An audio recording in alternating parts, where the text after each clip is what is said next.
ದೇಶದೆಲ್ಲೆಡೆ 77ನೇ ಗಣರಾಜ್ಯೋತ್ಸವ ಸಂಭ್ರಮ. ಕರ್ತವ್ಯ ಪಥದಲ್ಲಿ ದೇಶದ ಸೇವೆ ಅನಾವರಣ. ದ್ರೌಪದಿ ಮುರ್ಮು ಅವರಿಂದ ಧ್ವಜಾರೋಹಣ.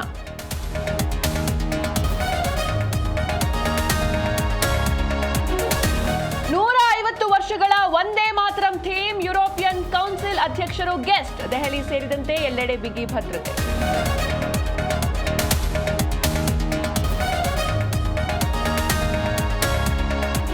ರಾಜ್ಯದೆಲ್ಲೆಡೆ ರಣತಂತ್ರ ಸಂಭ್ರಮ ಸಡಗರ. ಮಾಣಿಕ್ ಷಾ ಪರೇಡ್ ಮೈದಾನದಲ್ಲಿ ಹೆಚ್ಚಿನ ಭದ್ರತೆ.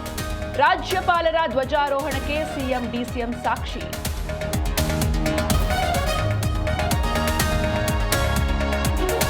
ಬಾಂಗ್ಲಾದಲ್ಲಿ ಮುಂದುವರೆದ ಹಿಂದೂಗಳ ಹತ್ಯೆ. ಮತ್ತೊಬ್ಬ ಹಿಂದೂವನ್ನ ಹಲ್ಲೆ ಮಾಡಿ ಮರ್ಡರ್.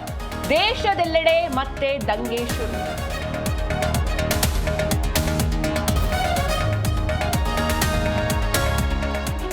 60 ಎಸೆತಗಳಲ್ಲಿ 155 ರನ್. ನ್ಯೂಜಿಲೆಂಡ್ ವಿರುದ್ಧ ದಾಖಲೆಯ ಗೆಲುವು. T20 ಸರಣಿ ಭಾರತ ಕೈವಶ.